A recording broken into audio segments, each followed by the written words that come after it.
Hey guys, welcome back. Today we're going to do the configuration of the basic home assistant installation. The previous video we've actually did set up the home assistant container in Docker, and we did it on two sorts of methods. We did the RFXCOM version, so we're going to use the RFXCOM for that, and we have put down the wizard to use for the creation of the home assistant container. Now the one that's still running was the Gracious Jennings that we created last time in the end of the video, and that's what we're going to use for this particular video as well. So the thing is that I'm now going into the web interface of Home Assistant, and I'm going to switch over to the web interface. And how do I do that? Is that I use the address of the Synology. So I'm going to put down in my address bar the 192.168.1.2 in my case, double dot 8123. Sorry. So 8123 as a port number. So basically, and I'm going to write it down here, you're going to use this one, and you're going to use the port number for that. And this is your actual URL where you're going to use to access the Home Assistant installation. Now, I can just put in everything over here, so we're going to see the first screen of the Home Assistant. And I just want to use the user test, and my username is the test user. My password is test user, and I'm going to do it again, user, and then I'm going to create the account. Oh, they're not the same. Oh, so I need to do this again.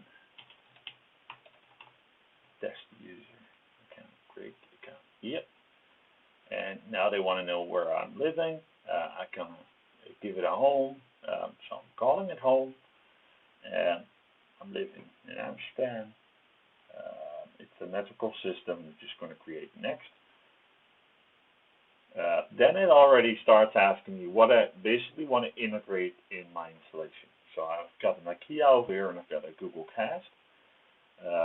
So I want to do that. I need the security code, and that's on the bottom of the IKEA traffic gateway. So you're going to need that. So I'm not going to do that right now because I don't have it here. And the Google Cast, you want to submit Google Cast. Well, I'm not going to do that right now. So I'm just going to click Escape and click the Complete button. Then you can actually see my, I don't want to save now. You can see my basic Home Assistant interface. And there's not much in it yet. You can see the weather over here. You can see that it's my house.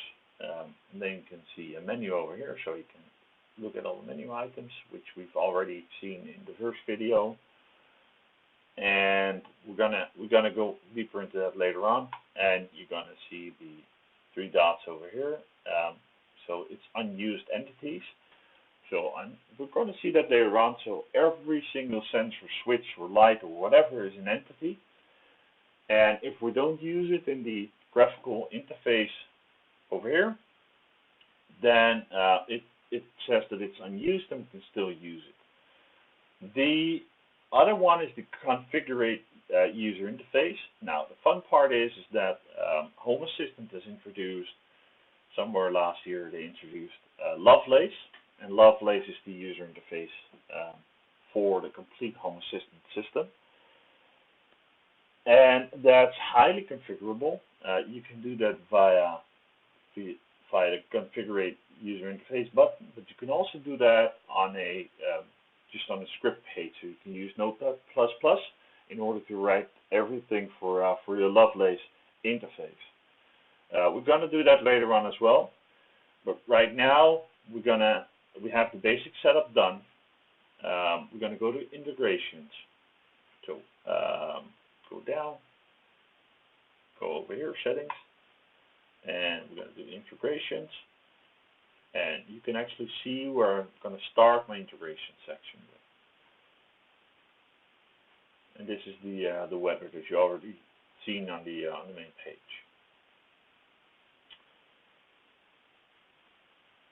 And there's nothing more to it than this actually. So we've done basic configuration of the Home Assistant interface. So next time we're going to set up the scripts for the RFXCOM. So we're going to see if we can find some devices which are using RFXCOM, and we're going to set that one up with the additional files that we're going to use to set up the switches and everything. That's it for today. Next video will be coming out pretty soon, so keep a watch on my channel, keep your eye on my channel, and click the follow me button and like the video. Thank you guys. Bye.